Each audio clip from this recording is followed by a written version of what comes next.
The resultant of two vectors A and B is कितना दिया हुआ है सी। इसका सिंबल लिख के दिखाओ सारे बच्चे नोटबुक पे। Resultant of two vectors A and B का क्या है सी। इसका सिंबल लिख के दिखाओ।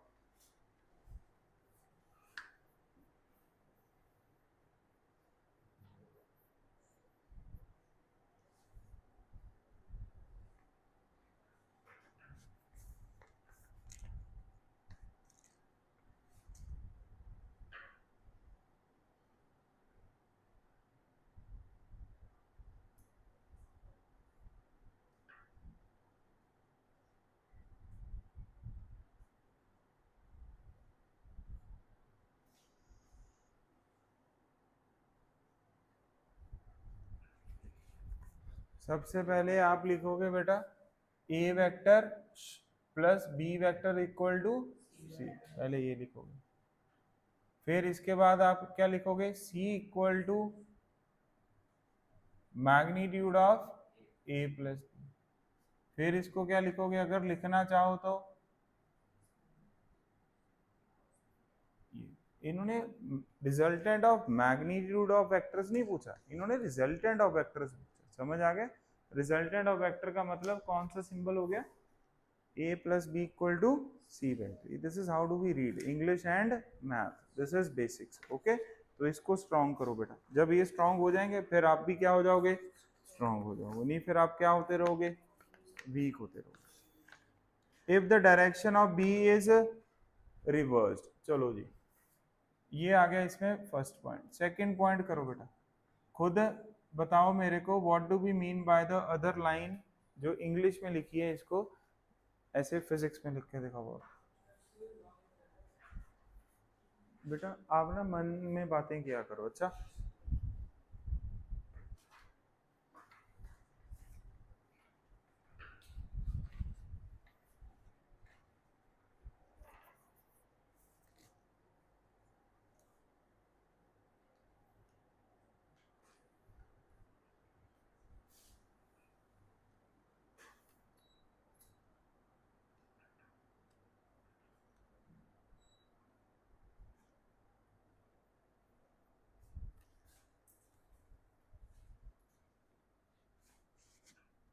ओ यार ये टर्बो पे नहीं लगाना, बहुत आवाज करता है। आधा घंटा लगा लिया बस टर्बो पे, अब सारा टाइम थोड़ा चलाना।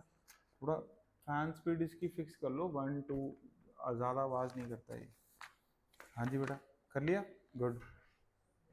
तो क्या लिखेंगे बी की जब रिएक्शन रिवर्स होगी तो वो बी वेक्टर रहेगा कि माइनस बी वेक्टर हो जाएगा माइनस बी। उसको क्या लिखेंगे ए माइनस बी, इसको क्या बोलते हैं D vector. Then which of the following is true. अब आप बताओ जब भी ए स्क्वायर लिखा है ए के वेक्टर का स्क्वायर है कि ए का स्क्वायर है ए का स्क्वायर है। किसका बेटा ए का स्क्वायर। ऐसी किसका स्क्वायर है बी का। तो अभी हमने ये क्वेश्चन देखो कौन सा क्वेश्चन था, ये बिल्कुल सेम जो आज किया था 20th question of exercise 1B part का जो भाई ने पूछा था।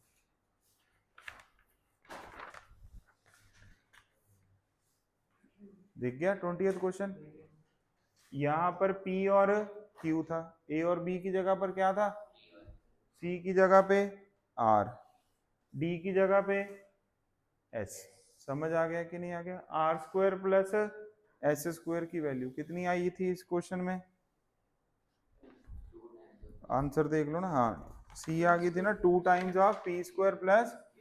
ऐसी बेटा यहाँ पर भी C square plus D square की वैल्यू क्या आएगी 2 times of A square plus B square. लिख लो यहाँ पर सिमिलर टू क्वेश्चन नंबर 20। बस इसमें दिक्कत क्या है 20th में आपको मैथ में लिख के दे दिया और यहाँ पर इंग्लिश में लिख के दे दिया। जब आपको इंग्लिश को मैथ आ जाएगा ना फिर आपके बेसिक्स क्या हैं स्ट्रॉन्ग। 99% जनता जो है मतलब जो स्टूडेंट्स हैं जो टीचर्स हैं वो क्लास में इंग्लिश पे फोकस नहीं करते, सेंटेंस रीडिंग पे सिर्फ किस पे फोकस करते हैं एक्सप्रेशन पे। भी आपको बेटा ये एक्सप्रेशन दिया हुआ है इसको क्या कर दो सॉल्व, बच्चा भी खुश पढ़ाने वाले भी खुश। क्यों एफर्ट ही नहीं लगे। पेपर में जाके बच्चा कहता ओए होए मुझे तो यार समझ नहीं आया। फिर जब वो सोल्यूशन देखता है वो कहता है यार ये तो फॉर्मूला मेरे को आता था। फिर हम उसके बाद एक इमेजिनेटिव वर्ल्ड में चले जाते हैं, मतलब ये तो मेरा सही ही हो जाता बस हुआ नहीं। ऐसे कर करके हम 6-7 क्वेश्चन क्या कह लेते हैं, मान लो मेरे 100 नंबर आए हैं, मैं 130 तक तो मेरे आ ही जाते हैं इसमें, चलो ठीक है। ऐसे सोच के हम अगले टेस्ट की तैयारी करें, अगले टेस्ट में फिर वही कहानी, ये 5-6 तो सही हो जाते हैं, बस वो क्लिक नहीं करता। तो हम अपने नंबर हमेशा बढ़ाते हुए जीते रहते हैं। जब फाइनल पेपर होता है फिर होता है ओहो मैं घबरा गया, ठीक है। तो इसलिए आपने मेन फोकस क्या करना है बेटा, भी आपको लैंग्वेज वगैरह प्रॉपर क्या आनी चाहिए, समझ आनी चाहिए, ठीक है। इस पे वर्क करना है। तो हो गया बेटा अब सारा डिस्कशन, कोई और तो नहीं है पेंडिंग? ओके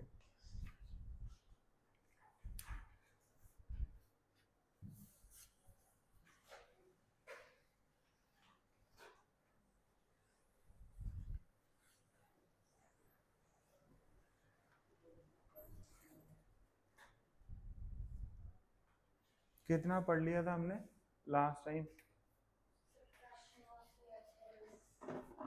ठीक है,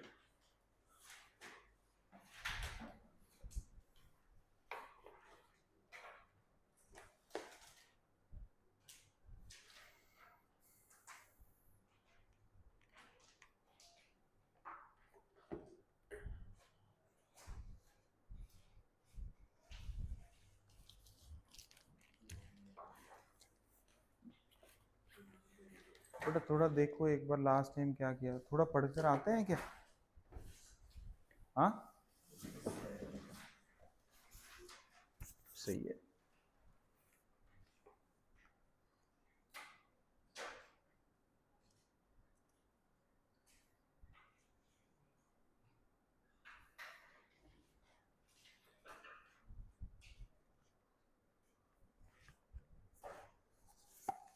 यही था क्या क्वेश्चन? हाँ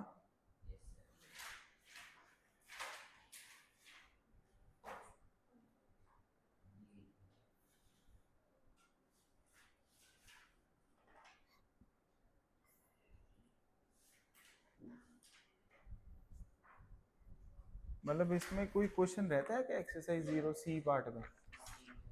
वो जो मैंने क्वेश्चन छुड़वाया वो आज जो पढ़ेंगे ना कॉन्सेप्ट उससे हो जाएगा, उसको रहने दो। उसके अलावा बताओ कोई और क्वेश्चन रहता है क्या? एक्सरसाइज 0C पार्ट में हमने कौन से क्वेश्चन कर लिए? 1 कर लिया बेटा, 2 3 हो गया, 4 5। चलो अभी हम पहले 5th क्वेश्चन, एक सेकेंड, 5th क्वेश्चन आपसे हो जाएगा, करो नोटबुक पे ही करो 5th क्वेश्चन, ये आप घर से ही हो जाएगा, इसको होमवर्क लिखो। पहले हम कौन सा क्वेश्चन करते हैं, फर्स्ट हमने कर लिया, सेकंड करते हैं ना, एक एक करके खत्म करते हैं। क्वेश्चन नंबर 2 कौन सी एक्सरसाइज? 0 कौन सा पार्ट है? C part. ये आ रहा है परीक्षा इसमें? चलो पढ़ो बेटा सारे बच्चे क्वेश्चन। क्या लिखा है? Arrange the vector subtraction so that their magnitude are N. पढ़ो क्वेश्चन पढ़ो, एक्सरसाइज 0C पार्ट, ओए अपने असाइनमेंट से पढ़ो। If the two vectors A and B are acting at an angle, क्या मतलब है इसका अनबिता? क्वेश्चन का समझाओ बेटा आराम से।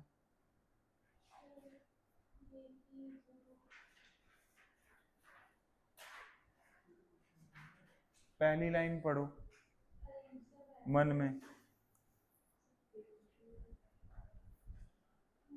मुदत किनको अरेंज करना है बेटा? नो, दोबारा देखो, किसको अरेंज करना है? सब्ट्रैक्शन ऑफ, कोई हेल्प नहीं करना है, मैं कौन सा डांट रहा हूँ, डांट रहा हूँ क्या? नो सिद्धि, ओके बेटा हमें सीखना है यहाँ पे क्लास में, ओके। हमें यहाँ पर क्या करना है, अरेंज द वेक्टर सब्ट्रैक्शन, मतलब हमारे पास दो वेक्टर हैं, उनको क्या करो ऐसे सब्ट्रैक्ट, और उनका जो क्या आएगा, नया वेक्टर आएगा, उसका जो क्या है, मैग्नीट्यूड। बेसिकली आपको किसको अरेंज करना है, ए माइनस बी वेक्टर के मैग्नीट्यूड को, मतलब किसकी वैल्यूज को अरेंज करना है बेटा,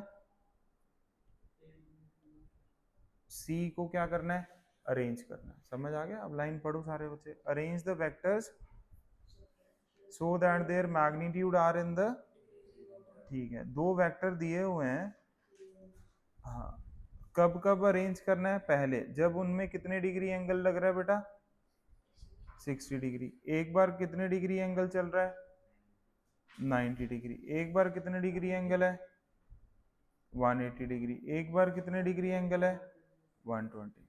क्या ये पॉइंट समझ गए कि नहीं? सी की वैल्यू क्या है, लिखते रहो, इसमें क्या है, सी की वैल्यू क्या आएगी, A square plus B square plus 2ab cos theta. एक बार आप cos थीटा को कितना पुट अप करोगे बेटा, 60, एक बार 90, एक बार 180, एक बार 120, फिर c की वैल्यूज आती रहेंगी। पहले वाले में बताओ क्या वैल्यूज आएंगी, देखो cos 60 कितना होता है, very well. cos 90 0, cos 180 -1, cos 120, हाँ देखा, ये लास्ट वाली आवाज में फर्क था ना, क्यों, जो चीज ज्यादा बार रिपीट हो जाती है वो याद हो जाती है। इसी कॉन्सेप्ट पर जो भी मैंने लाइन बोली है, क्या बताऊंगा, हाउ टू डू रिवीजन बेटा। हाँ,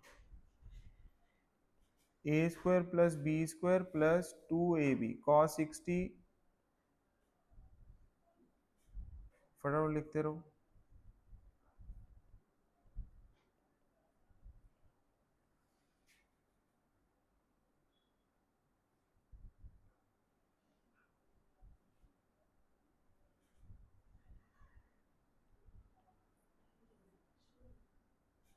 बेटा आप अपनी नोटबुक चेक करो बस। मुद्दत मेरे को पूछो बेटा।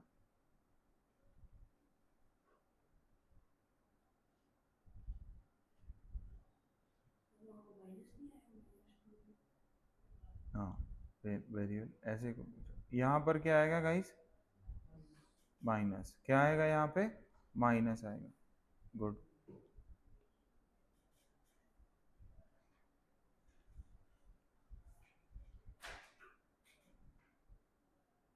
बट एंगल किस में दिया हुआ था हमें, ए एंड बी में। एंगल किस में दिया हुआ है, ए एंड बी में। थीटा यहाँ पर कौन सा एंगल होता है, लास्ट टाइम इसी पर फोकस किया था ना, किसमें, ए एंड बी में। गुड। तो अब आप बताओ क्या लिख देंगे यहाँ पे, A square plus B square, सीधा ही लिख रहा हूँ मैं तो, माइनस ए बी। यहाँ पे A square plus B square, A square plus B square plus 2ab, A square plus B square plus A B.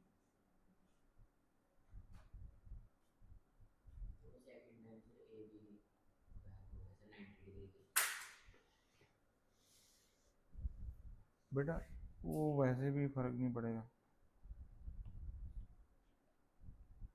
ये यहाँ कह रहा है ये, वो कोई चक्कर नहीं। ये आ गई वैल्यूज। अब इन वैल्यूज में आप बताओ कॉमन चीज कौन सी है बेटा, ए स्क्वायर प्लस बी स्क्वायर, वो तो सभी में कॉमन है। किसी में उसमें कुछ चीजें ऐड हो रही हैं, किसी में कुछ सब्ट्रैक्ट हो रही हैं, समझ गए? तो सबसे बड़ी वैल्यू सिमरन कौन सी होएगी बेटा, अगर हम क्या ऐड करेंगे, 2ab, तो इसका मतलब सबसे बड़ी वैल्यू कौन सी होगी, c। फिर कौन सी वैल्यू होगी जब हम उसमें क्या ऐड कर रहे हैं, ab। फिर कौन सी वैल्यू होगी जब हम उसमें क्या ऐड कर रहे हैं, 0। फिर कौन सी वैल्यू होगी जब हम उसमें क्या कर रहे हैं, सब्ट्रैक्ट। तो आंसर क्या आ गया, सी डी बी ए। क्या आपको पूरा क्वेश्चन समझ आ गया?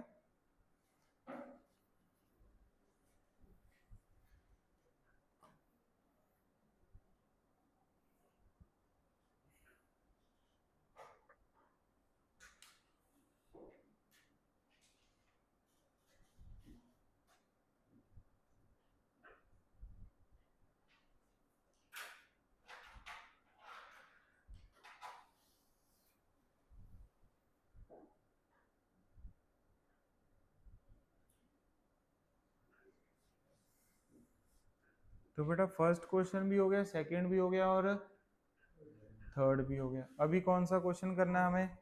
फोर्थ। फोर्थ में थोड़ा सा करेक्शन कर लो पहले तो।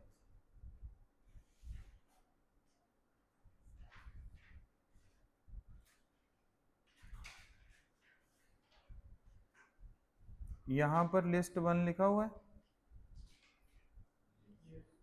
इसको कट कर दो, angle between A and B को यहाँ पे, वो लिस्ट 2 के नीचे आना चाहिए था।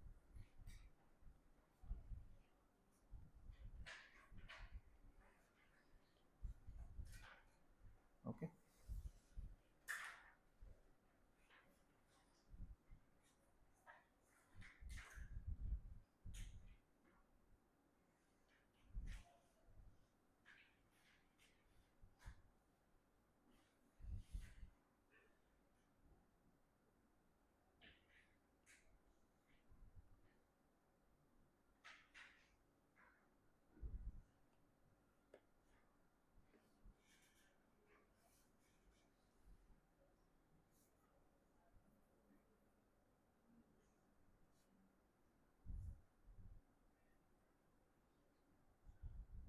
तो अभी पढ़ो सारे बच्चे, क्वेश्चन क्या है।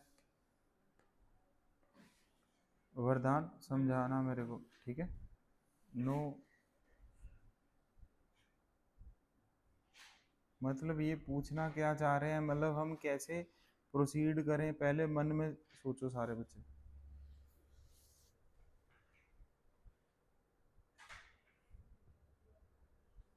क्वेश्चन सॉल्विंग टेक्निक सीखनी है हमें, सोल्यूशन लर्निंग स्कीम नहीं सीखनी है, समझ गए क्या?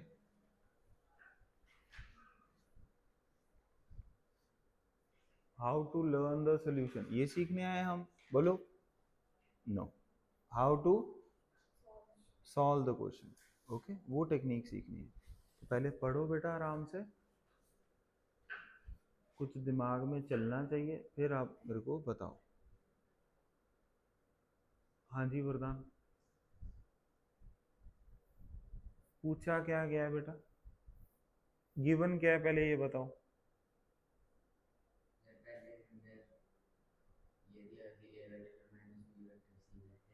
हाँ जी हाँ। ओके।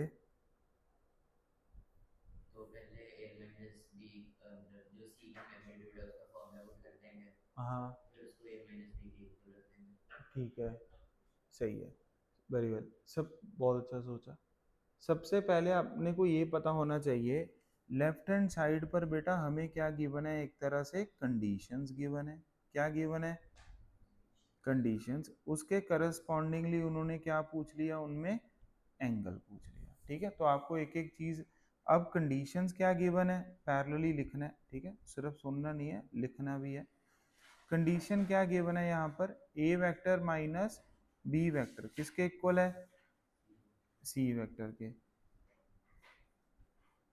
और क्या गिवन है, a minus B is equal to सी।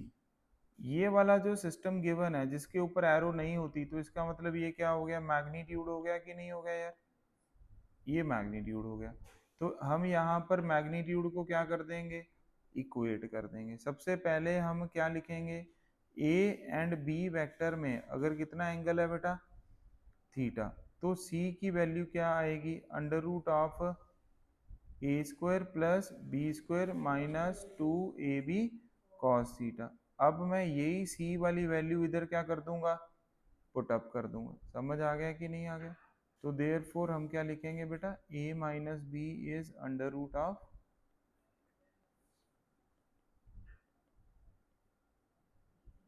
दोनों तरफ क्या कर दो,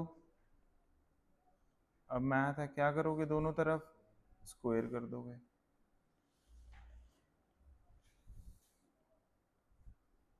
a माइनस बी का होल स्क्वायर क्या होता है,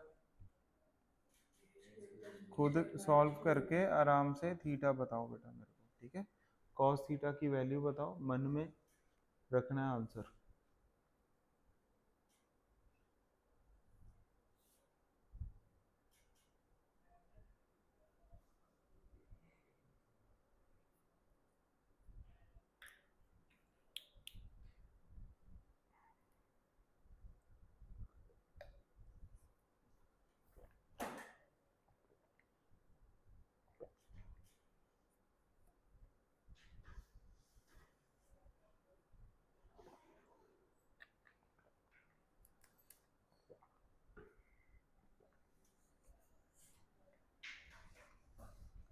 क्या लिखेंगे अब सीधा ही बताओ, कॉस थीटा कितना आया?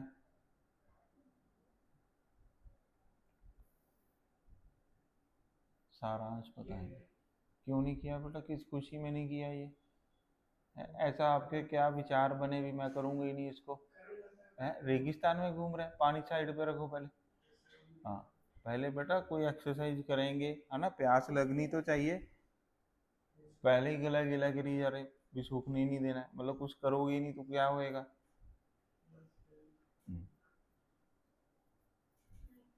कितना आएगा कॉस थीटा की value? Cos theta, cos theta कितना आ रहा है? जब ऐसे बेटा ऊट पटांग दो आंसर आ जाते हैं तो हमें थोड़ा सा फिर सर को आना पड़ता है, कोई दिक्कत नहीं है। ये हो गया, ए स्क्वायर से बी स्क्वायर क्या हो गया? कुछ नहीं हुआ, ये आपस में कैंसिल आउट हो गए, तो -2ab। सारांश बेटा कहाँ तक पहुंच गए? Very well. तो कॉस थीटा की वैल्यू कितनी आ गई? 1 आ गई कि नहीं आ गई है? -2ab से -2ab क्या हो जाएगा? Cancel out. ये सबसे ज़्यादा गलती हो जाती है, बच्चा इसको कैंसिल करके ज़ीरो लिख लेता है, समझ गए कि नहीं? ये बहुत ही ज़्यादा कॉमन मिस्टेक है, तो इसलिए मैं आपको हमेशा रेकमेंड करूँगा भी, आपको आज ये रियलाइजेशन हो गई भी आपसे ये गलती होती है, तो इसलिए आप क्या किया करो, एक स्टेप फालतू किया करो, समझ गए? नहीं तो 4 नंबर आने हैं, 5 नंबर चले जाने हैं, समझ गए कि नहीं? तो इसीलिए आप इसको रियलाइज करो। तो cos theta is equals to 1, तो theta comes out to be बेटा 0 डिग्री और 0, अगर रेडियन में लिखना है तो 0। तो पहले का आंसर जी हो गया कि नहीं हो गया यार? ठीक है। ऐसी अब हम कौन सी, ओए होए होए होए, ऐसी अब हम बेटा क्या कर रहे हैं, ऐसी अब हम बी पार्ट सॉल्व करते हैं।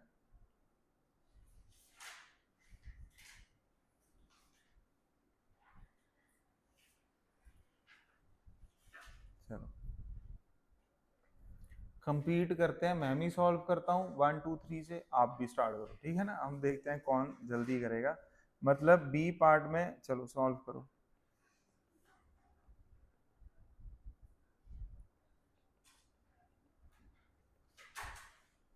मैं सारे स्टेप्स लिखूंगा, आप एक आधा स्टेप छोड़ भी सकते हो।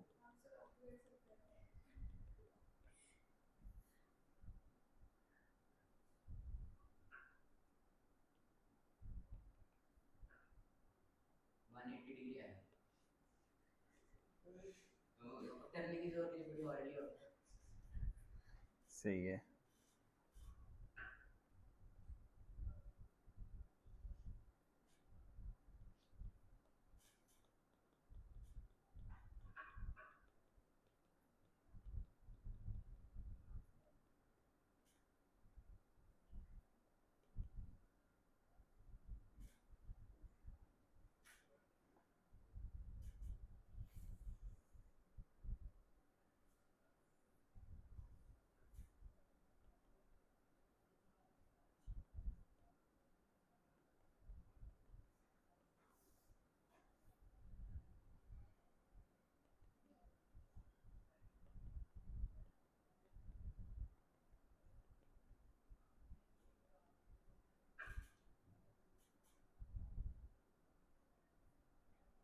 वन 180 डिग्री को हम पाए बोलते हैं, क्या बोलते हैं?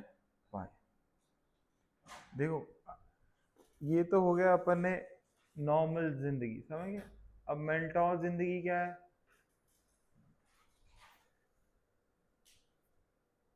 जैसे इसने कहा ना सॉल्व करने की जरूरत नहीं है, तो ये देखो ए पार्ट में क्या लिखा हुआ है बेटा, ए माइनस बी वेक्टर जब है, कौन सा वेक्टर है बोलो? तब हमारे पास कौन सा वेक्टर आ गया? सी। ऐसी किया कि नहीं किया? यहाँ पर कौन सा वेक्टर है? सी, ए प्लस बी। यहाँ पर सी क्या है?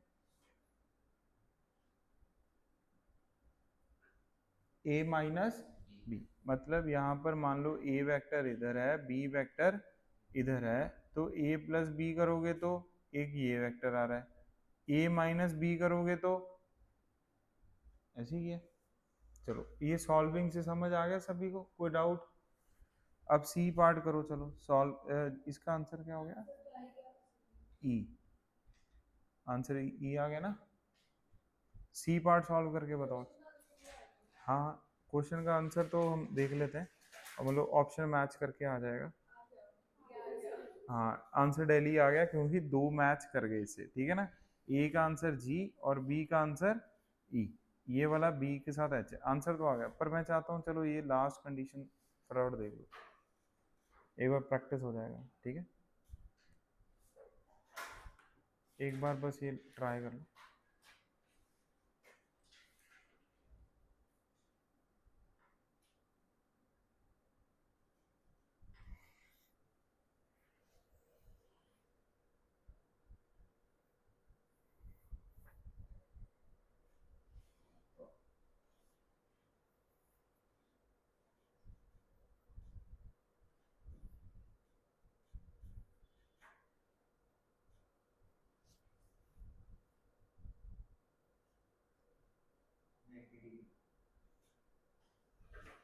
वो सॉल्व करके ही बताना, फिर ठीक है। करो करो, बाकी बच्चे भी करो, कोई दिक्कत नहीं।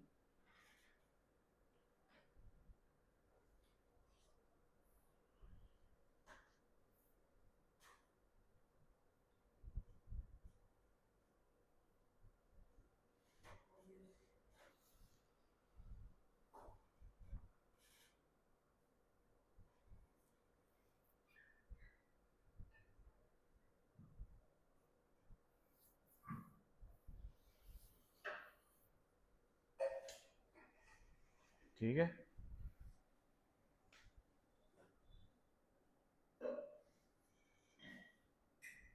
यहाँ तक क्लियर हो गया सभी को, ठीक है। इसका शॉर्ट ट्रिक क्या था? इसका शॉर्ट ट्रिक ये था भी, जैसे ये देखो a माइनस बी बनाना है कि नहीं, कोई बोल दो। मतलब a माइनस बी का होल स्क्वायर बनाना है कि नहीं बनाना है? तो जब मेरे को a माइनस बी का होल स्क्वायर बनाना है, तो इसका मतलब cos थीटा की वैल्यू 1 होनी चाहिए। इसका मतलब cos थीटा की वैल्यू 1 होनी चाहिए। आपको ये सब सॉल्व करने की फिर कोई ज़रूरत नहीं ये, बट जब ये कैसे आता है? With practice. बोलो विद प्रैक्टिस। पहली बारी में नहीं क्लिक करते ऐसी चीज़ें, थोड़ा सोच के करते हैं पेपर में, इसको मैं शॉर्टकट से कैसे करूँ, हम सॉल्व कैसे करें वो सोचते हैं। तो क्लास में मैं आपको डिफरेंट डिफरेंट एक एक दो दो अप्रोचेस बता दूंगा। अब आपके प्रैक्टिस पे डिपेंड करेगा, अगर ज़्यादा प्रैक्टिस करोगे तो कभी ना कभी क्लिक कर जाएगी, कम प्रैक्टिस करोगे तो एक सिंपल मेथड भी आना चाहिए। समझ गए बेटा? अब आप बताओ, सिमिलरली यहाँ पर सोचना, एक बार खुद मन में सोचो।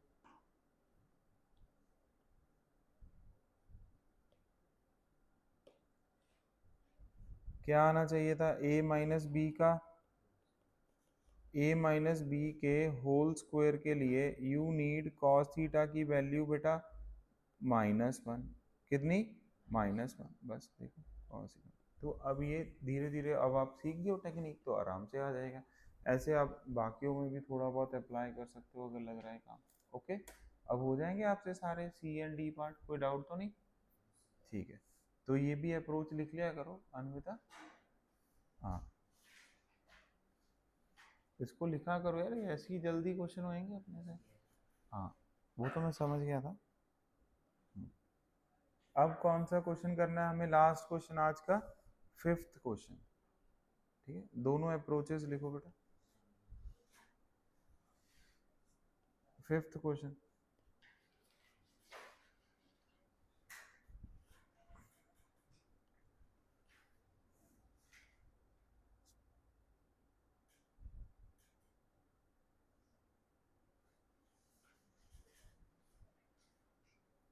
पढ़ो सारे बच्चे फिफ्थ क्वेश्चन। कोई एक्सप्रेशन बनाने का ट्राई करो कि भाई हम इसको क्या कर दें, सॉल्व।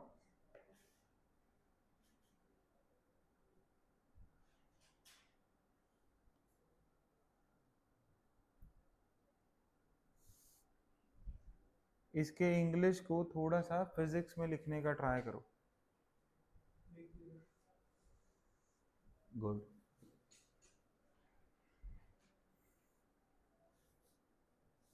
जब आपको इसकी इंग्लिश को फिजिक्स लिखनी आ जाएगी फिर आराम से क्वेश्चन हो जाएगा 1 सेकंड में।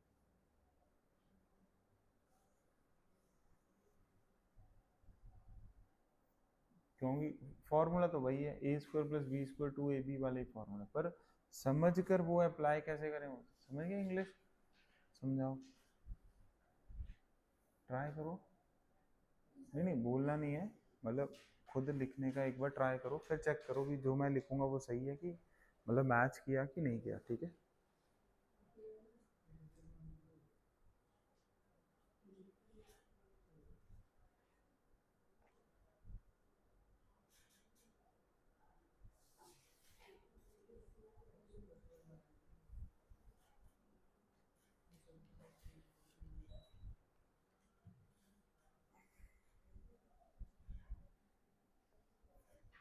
हमारे पास कितनी फोर्सेस हैं? 2 फोर्सेस हैं। मुझे तो आज बोल नहीं रहे बेटा। मैग्नीट्यूड कितना है एक का, दूसरे का बेटा p।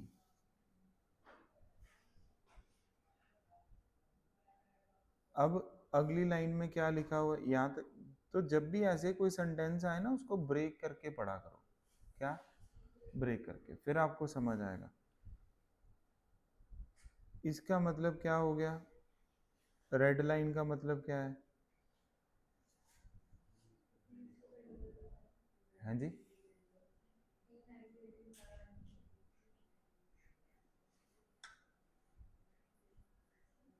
ये जो इनका रिजल्टेंट है वो पहली फोर्स के परपेंडिकुलर है, angle between A and R is 90 degree. अब पढ़ो।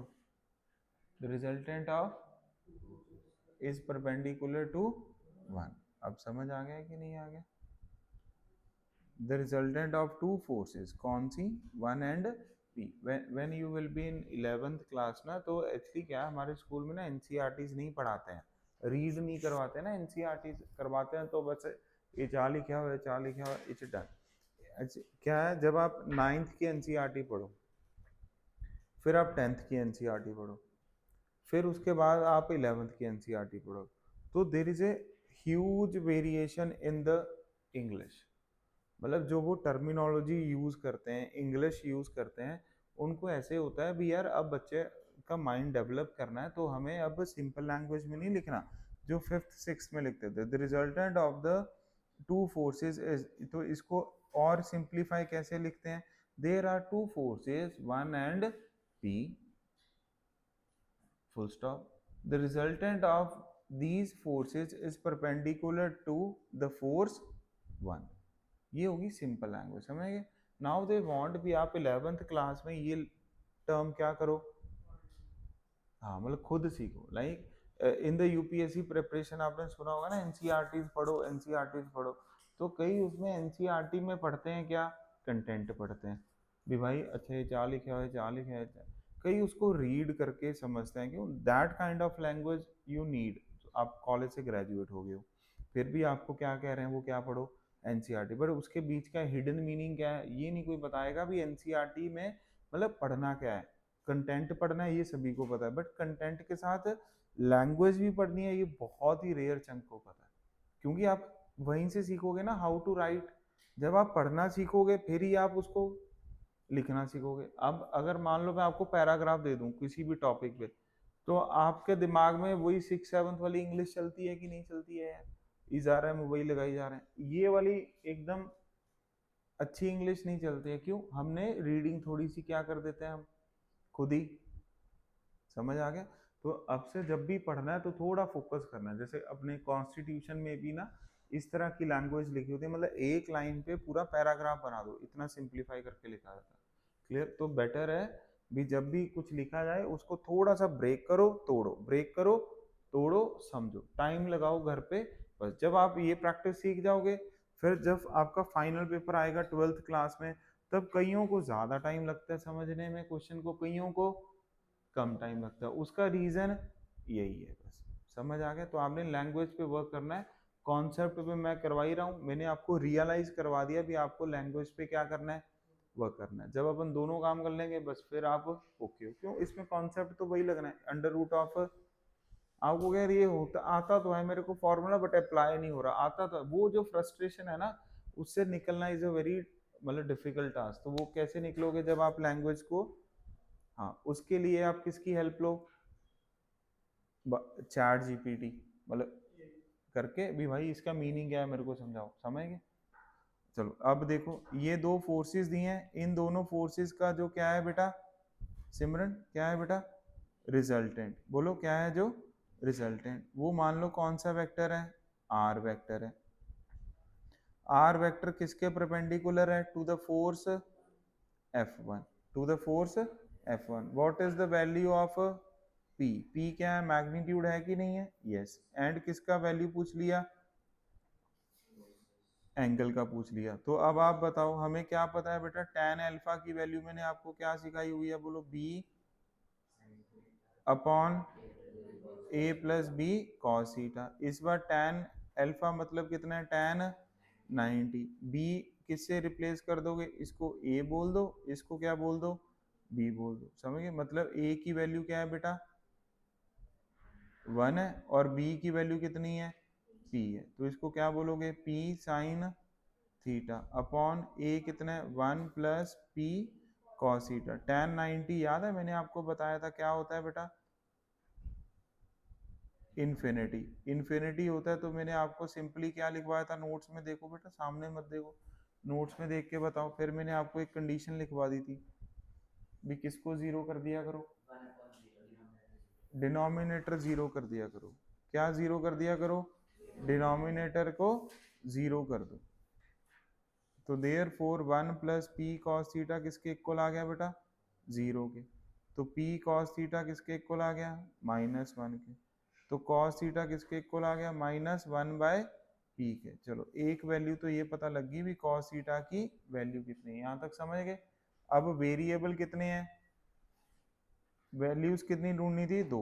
थीटा भी वेरिएबल है और क्यों, ये कैसे पता लगा, दोनों वैल्यू क्या करनी है अपने को ढूंढनी है। फिर हमें और क्या गिवन है देखो, इक्वल टू 1। कौन इक्वल टू 1 है, रिजल्टेंट। मतलब r की वैल्यू किसके इक्वल है बेटा 1 के। r क्या है, under root of plus 2ab cos theta. वही फॉर्मूले को बेटा तोड़ना है मरोड़ना है, समझ आ गया क्या? अब दोनों तरफ क्या कर दो स्क्वायर, a स्क्वायर की वैल्यू कितनी है 1, b स्क्वायर की बेटा p स्क्वायर। तो इसको क्या लिखोगे 2 into 1 into P cos theta आ जाएगा, इक्वल टू क्या लिख दें हम 1। अब दोनों तरफ स्क्वायर कर दो, क्या लिखूंगा 1 plus P square plus 2p cos theta equal to 1 लिख दूं। क्या इसको अब मैं ये लिख सकता हूँ 2p cos theta p square equal to 1 minus 1 क्या हो गया 0। क्या इसको मैं ये लिख सकता हूँ 2p cos theta is minus p square. क्या कॉस थीटा को मैं minus p square by 2p लिख सकता हूँ, माइनस p बाय 2 लिख सकता हूँ, बोल दो। अब यही कॉस थीटा किसके इक्वल था इधर, बोलो किसके इक्वल था इधर, -1 बाय पी के। दोनों को क्या कर दो इक्वेट कर दो, माइनस से माइनस क्या हो गया, तो p की वैल्यू कितनी आ गई बेटा अंडर रूट 2। p अगर अंडर रूट 2 आ गया तो देयर फोर कॉस थीटा कितना आ गया -1 बाय अंडर रूट 2। ये आ गया कि नहीं आ गया, बोल दो।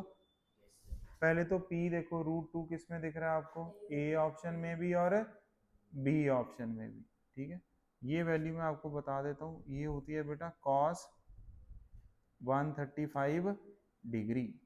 क्यों, cos ऑफ 180, क्या ये एक तरह से, ये मैथ में आप पढ़ लेते हो बहुत ही सौखा है, इसमें कोई बड़ी बात नहीं। -45 डिग्री, इसको क्या बोलते हैं माइनस कॉस, और ये हमने पढ़ा ना cos 180 माइनस थीटा क्या होता है माइनस कॉस थीटा।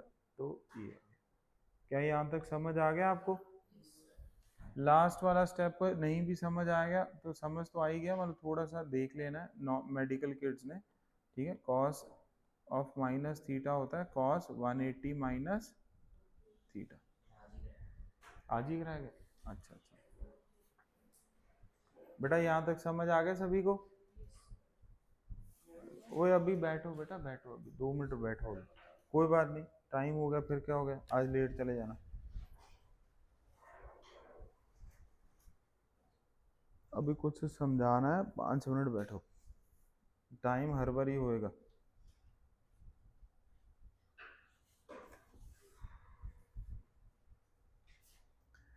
अब ऐसा है, अब मैं फिजिक्स का हर लेक्चर रिकॉर्ड किया करूंगा, ठीक है? तो आप